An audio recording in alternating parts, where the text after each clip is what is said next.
Well, Jimmy and JoAnne, it's been a bit of an emotional roller coaster for supporters of President Trump. We got news just minutes ago that William Barr has resigned or stepped down or perhaps is going to bake a cake or something. How are you guys doing tonight?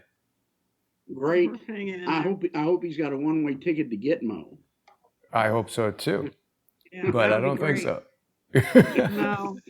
There's too much deep state in charge now. Yeah, there's a whole lot going on in Libya. We've got a really interesting guy that he's my new best friend. He's got a bunch of patents in IT and stuff, but he analyzed the voting machines, and it is so simple to verify if a ballot is real or not. I mean, a 2-year-old could verify this. We've got a video from him. He's a great guy. It's the neatest video we've seen on busting up the machines and how they can be read, how you can do a forensic test on them 3 ways from Christmas. It's really a neat video. That'll be coming in our paid show. And we've also got proof of the U.S. conducting weaponizing of the coronavirus 47 years ago from a 80-plus-year-old military guy that was flying the planes that delivered that weaponized coronavirus into places in the Pacific Rim. They were all wearing civilian clothes. Their planes weren't marked or anything. So it's not anything new to weaponize the coronavirus. And that's we've got the whole email from him, and he's got links to commanders and all these other stuff. And this goes back there. 47 years. He was one of the pilots. He was one of their, yeah. Wow. I mean, I wonder if YouTube will get mad if we share facts. They don't like facts. How about an email from a octogenarian Air Force colonel? Yeah, Air Force colonel. I know people are going to be interested to see that. Most people know that we're doing our sponsor exclusive show every Monday night. Unfortunately, Crowdsource the Truth, well, I should say the Jason Goodman channel has received a strike. Some of our viewers are saying it's a very depressing day, the Electoral College having just announced that they've elected Joe Biden to be the president. Yeah, but see, today is not, 14th is not by the Constitution. There's no it's January 6th, so there's more to come. He's not elected yet. It has to go through the House and the Senate. You have to throw the Constitution out. If the Electoral College is allowed to certify with as many states as are being contested right now, then we have no Constitution. And this is what we were saying last week when the Supreme Court refused to hear a case between states, and that's really what they were set in place to do. They were set in place to adjudicate differences between the states. So when the Supreme Court elected not to even look at the case, then you can stick a fork in that institution. In fact, if we got rid of all the criminals in black robes, the U.S. would be a better place. I do think there are some really serious problems with the way the federal judiciary works. I mean, we saw all that happening with General Flynn. Years of the guy's life tied up, the stress, I can only imagine. I mean, civil suits are a real pain in the ass, and to have to worry about a criminal charge. Emmett Sullivan was pretty vindictive, I think, but I hope you guys are right. I hope that we do still have a constitution, but there have been so many signs that we don't. Andrew Cuomo, of course, locking down New York City. There was a message from Bill de Blasio today that people in New York should expect a total lockdown coming. Plus, we have a huge winter storm on the way, and restaurants are only allowed to operate outdoors. That's not going to work in New York City, December, January, February. That's 3 months where the remaining restaurants, a huge portion of them are very likely to go out of business during that time. After 9 or 10 months of no business on top of it. Isn't that the plan? It's the destruction of the culture. Complete destruction, because then the New World Order, the criminal deep state Satanists are going to come in and say, well, we're going to take over and make you have a living condition again under our rule, and you have to accept it or you have nothing. This fat bastard that is the managing director of the Bank for International Settlements at their World Economic Forum details exactly how they're planning to take complete control over all the money. They're going to restrict how you can use the money. He said, like, people has $100 and he can go spend it here. We have no control over that. He said, we need to know what they're going to convert spend it to on. a digital currency where we can control every transaction. And who is that runs that? He looks like Humpty Dumpty. He's a fat bastard, has no neck. Oh. We got it on the James Corbett report. It's going to be about minute 25. Is it this Jens Weidman? I think so. He's a fat bastard, no neck, looks like Humpty Dumpty. And he's real proud of everybody's money. Like that I didn't look at you. Well, wait a minute. This is the guy who's the chairman. He looks that's not fairly him. No, not him. svelte. Not him. No. Oh, well, we'll find it during the sponsor exclusive segment. We have it on our show, on our PDF. Yeah, it's on the for Corbett report. From what does this reset really means? And the link is in our PDF. Yeah, he starts at like minute 25. It's just devastating what this guy says to freedom and anybody having any money or anything, because they're going to control every transaction you do, and they've got the ability to do it. And because it's an obligation of central banks, that's bullshit. Central banks it's not their money. The money really belongs to the people. And if they're taking a note from the government and printing the money, then the money should belong to the government, not to the bank, not the central banks. This is complete farce. This is where the Khazarian mafia has been so successful, using their Babylonian debt scheme where they have nothing behind their toilet paper money, yet they control all the strings and all the billions and billions and billions. They're the ones behind the scamdemic. They're the ones behind the fraudulent election. They're the ones behind all of it. And all these politicians that are billionaires, because they're criminals and traitors, thank you very much. The guys that are printing this money and passing it out like it's water. And now they're going to take control of our money that we don't have any in the first place, but they're going to control what you buy. And if you don't want to buy a GMO broccoli, you're going to have to go buy something they grew in the lab that God only knows what's in it. Yeah, but you know what's going to happen, Jason? It's going to go to barter. People will go to the black market and they will barter whatever they have. And there's no tax on barter. There's no way to track barter. So they will lose they can't stop people from bartering. There's no way to do it. Well, in Australia, they've already outlawed it. Yeah, but how do they stop Really? it? Unless you have the mark of the beast, you're walking around with some kind of chip inside you, they can track you. Maybe they can, but I doubt it. Yeah. Well, and today, in addition, a lot of people in the chat are pretty unhappy. There are a lot of things going on to feel unhappy about. Earlier today at the Emmy Award-winning governor's press conference, he announced that a critical care nurse was going to be the first person to receive the vaccine in New York. This was a nurse by the name of, I think, Sandra Lindsay.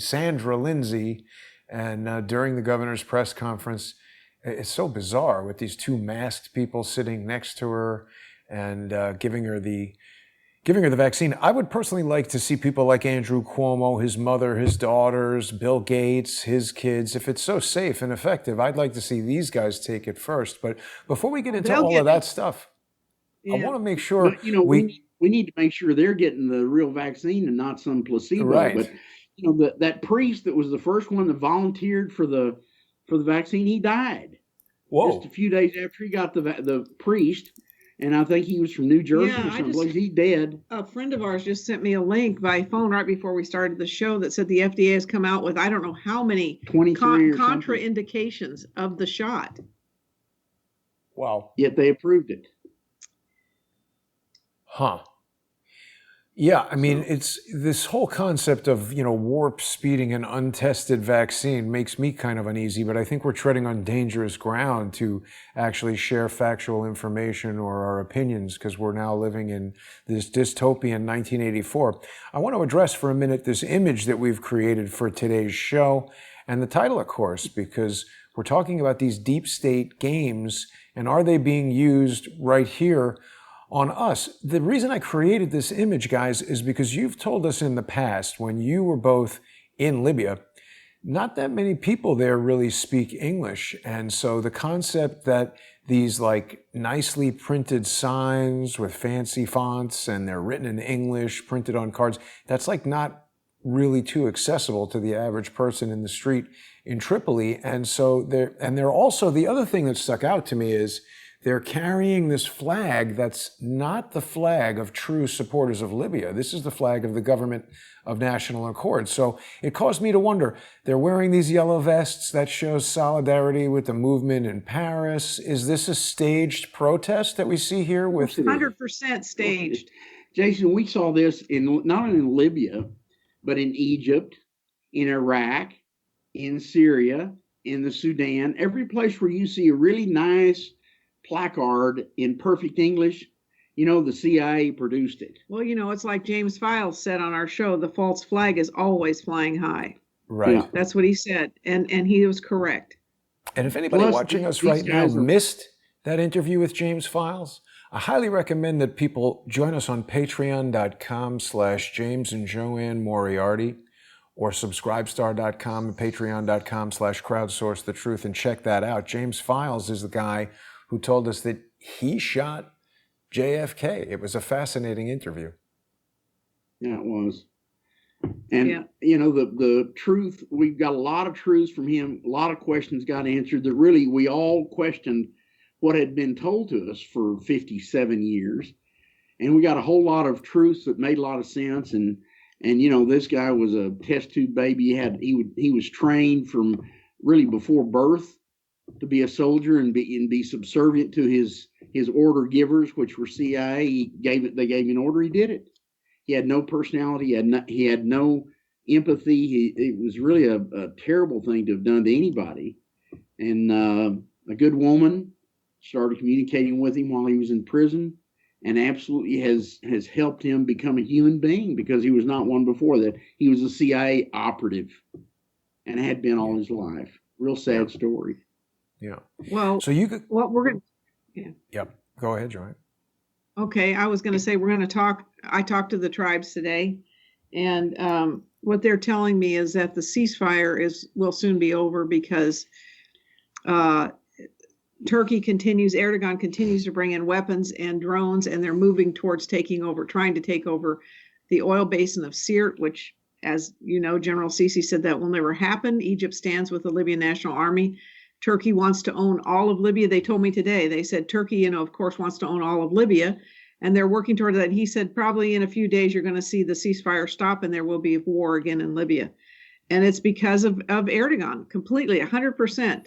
The Libyan National Army would like to stop. They'd like to have a peaceful transition, but Erdogan doesn't want an election in Libya because all the Muslim Brotherhood will be thrown out. And the Libyans don't have any representation. They could just get all those Dominion voting machines, and then he's made. Yeah, there you go. Libyans have no voice. They haven't had a voice for years. They had no voice in 2011. The gal that's in there is a U.S. citizen appointed or anointed by the U.S. to represent the Libyans at the UN. She represents the UN. She doesn't represent the Libyans. Yet she's going to mandate or dictate what happens in Libya. The Libyans told us that not that woman, but one of her aide-de-camp, one of her top people, have gone to the leaders in Libya and told them, you better take the deal we put on the table, because when a new regime is installed in Washington, D.C., then you all are finished, period. Wow. I mean, obviously that's a threat, but I have a feeling it may be accurate, because Biden was with Obama when they blew Libya up in 2011 and stole everything Libya had. They stole all the money, they stole all the gold, they stole everything. Muslim Brotherhood, Obama Muslim Brotherhood, Right. So Muslim Brotherhood will own Libya. And how are the tribes feeling about the developments here in the United States? I mean, I presume they're not fully up to all the details. But they watch it all the time. Today they said, well, are they casting their votes? It's finished. Then I said, no, it's not finished, because January 6th is the day it goes to the House. The House has to ratify it. The Senate has to ratify it. And until that's done, it's not finished. The Electoral College is right now saying, yeah, you have enough Electoral College votes to win, and it has to be finished in the House. That's part of the constitutional thing. And that's what they did. That's what Joe Biden tried to do to Trump in 2016 when it went to the House. As vice president, he can stand up and contest certain states or contest this. If it's contested, then the House votes, and each state gets one vote. And if he stands up and contests all these swing states that have huge amount of fraud in them, and they are thrown out and it goes to a vote in the House, then Trump wins because it's like 27 to 22 states. And it's not sneaky. This is constitutional. In the video that we're gonna introduce to everybody on our regular show, it is so simple to verify if the ballot was mailed out or not. It's an absolute lock to confirm that. And it's going to be a real interesting video. I mean, this guy is he's well versed. He's a real brilliant guy. He rides a motorcycle, but he is absolutely on top of it. And he will show you point in detail how every single ballot can be validated if it was mailed out and mailed back, etc. Neat guy. Neat. Colorado. One of the most interesting videos. Colorado Carpenters is reminding us that the Gateway Pundit has a story telling us that Pennsylvania, Georgia, Michigan, Wisconsin, Arizona, and Nevada and New Mexico pick a slate of electoral delegates for President Trump. Is that current? That's how they do it. If the vote is contested in the state, then the state legislature can select other electoral and define how they're to vote. That absolutely can be done. So the states, these contested states, have the right and the obligation, if they cannot determine that the election was valid, then they can appoint their electors and instruct them how to vote. Wow. That's, and of course, that's one of the things that's part of the Constitution. I wonder what the results of William Barr stepping down will be. There was a mention that I forget the guy's name, but the deputy attorney general is going to, be the acting attorney general. And I hope these things can happen. It seems like it's been one disappointment after the next. Well, you got the underground negative criminals working against everything that's legal and through the Constitution. They are showing their hands now. They're telling us how they're cheating. They're telling us how they're lying. They come out and say it, and there's nobody to do anything because they own the people that would do something. If these things do not happen, Jason, then we do not have a government. We don't have a constitution. We have a banana republic run by a bunch of thugs and criminals. Thugs, criminals, mafia traitors, etc. My fear is that is the case. Probably is. Well, then we'll find out. Up to the people. We've got days left to see Trump do something. He's still got the authority of his pen. We're hearing now that he needs to activate his 2018 presidential interference in election. Yeah, and that he needs to that was put in place for this. He doesn't need to activate it. And when Sidney comes out and says, "Well, the president can activate this," if it hadn't been activated since 2018, when was it ever stopped? Because that was put into place. It was activated in 2018. See, these things don't make any sense. So all the attorneys that are supposed to be defending this case, I've had a lot of questions about the way they're doing it. Why don't they take the law? Why don't they take the specifics that really have teeth in it and not do something about it? That 2018 presidential order has a lot of teeth in it. He can stop all the negative press because they've all been in collusion with foreign entities to color the information about the election. With that, the U.S. government could constitute all their assets, and redo the election, have a complete new election. But even though they don't have to redo the election, confiscate the assets of CNN, NBC, Twitter, Facebook, etc. Confiscate all their assets. That shuts off the negative press. Well, I hope that something can be done. I mean, it's amazing how I get it that the press is lying. I mean, they're paid to do that. But like regular people, and now it's coming out that there is a criminal investigation into Hunter Biden, and people on Twitter are like laughing about that. People who are for Biden. I don't understand. If Biden's in there, because Biden's going to put a black line through it. Biden is mafia.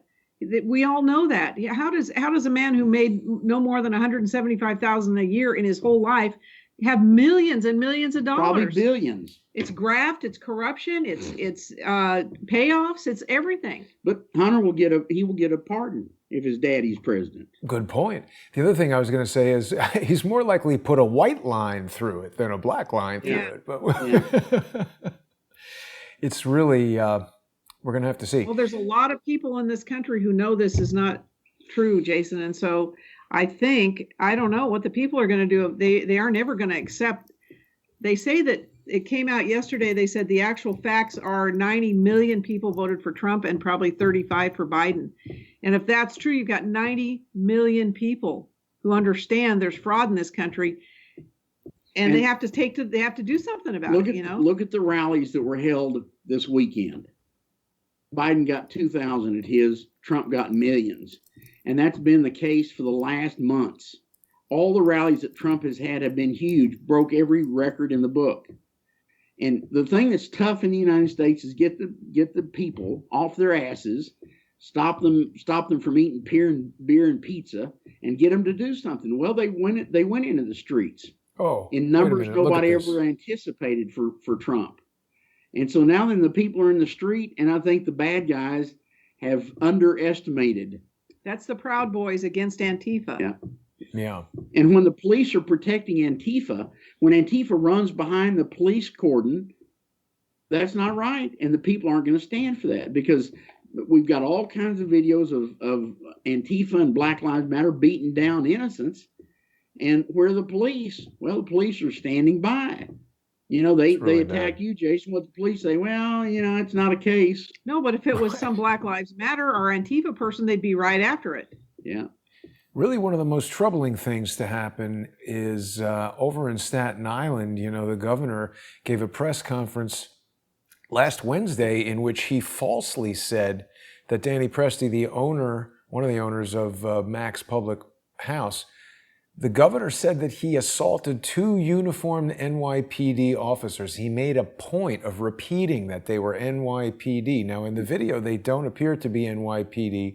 And after a lot of runaround, I eventually got an NYPD captain to admit on camera that the NYPD was not involved in the arrest and that the operation was happening with the New York City Sheriff's Office. So now we've got the governor deliberately lying on an international platform to destroy the life of a 34-year-old father of 2 who's just trying to run his business. If that's not evil, I don't know what is. That's why the people know this. They can't hide this crap anymore, and the people are already in the street, and that's the dangerous thing, because what's going to strike that match for a current revolution, for the people to take this country back, if the Constitution has been usurped, destroyed, if the courts are not holding up their obligation, their pledge to uphold the Constitution, we don't have a court, we don't have a Constitution, we don't have a government. What have we got? We've got ourselves, and that's it. So it's time to replace. I've got a great message here for you guys. It is time to replace the entire thing. But Billy Joe, maybe this might be a fake person with this name, but I like the sentiment. Billy Joe Schmo is saying, I did not vote for Trump, but I am for Trump now because I hate cheaters. And that's the thing. I mean, I get it that people watch the news and they're like, oh, I'm going to vote for Biden. But when you find out that he's done these crimes, that his son has accepted these millions from China and, they're compromised. This is such a dangerous situation. It's not about politics. It's about infiltration of our government at the highest level. Jason. $350 million. Not a few million, $350 million. China's been throwing money around all over in the election. Everybody knows it now. So, it's a real, we're in a real tough spot, and, it's going to end up being on our backs, which, the tree of liberty how many people, has to be fed with the blood of patriots. How many people fought the British in 1776? It was not a very large amount. 3%, I think they said. Yeah. And they won. Or they think they won. I'm not sure. Well, we're just about out of time here on YouTube. We're going to be making the transition over to our sponsor exclusive segment on patreon.com/James and JoAnne Moriarty and Patreon and Subscribestar/crowdsource the truth. I think people are going to be really interested to hear the latest information from the Libyan tribes. I also want to remind people who are watching us for the first time to visit LibyanWarTheTruth.com. Check out Jimmy and JoAnne's DVD. Sponsors of Jimmy and JoAnne on Patreon get free shipping when they order the DVD. Just make sure you send an email to Jimmy and JoAnne. I think DVDs are making a comeback to some extent because everybody's at home and people basically somewhere still have a DVD player. Shepard and Bellis sent me a DVD, so people should definitely check out LibyanWarTheTruth.com. Yeah, that plays on any computer, Jason. That's true. It plays on any computer. There's a lot of ways people can play it. We'll be back in just a few minutes for our sponsor exclusive show. I want to thank all the generous sponsors that make the show possible. We'll see you guys there in just a few minutes.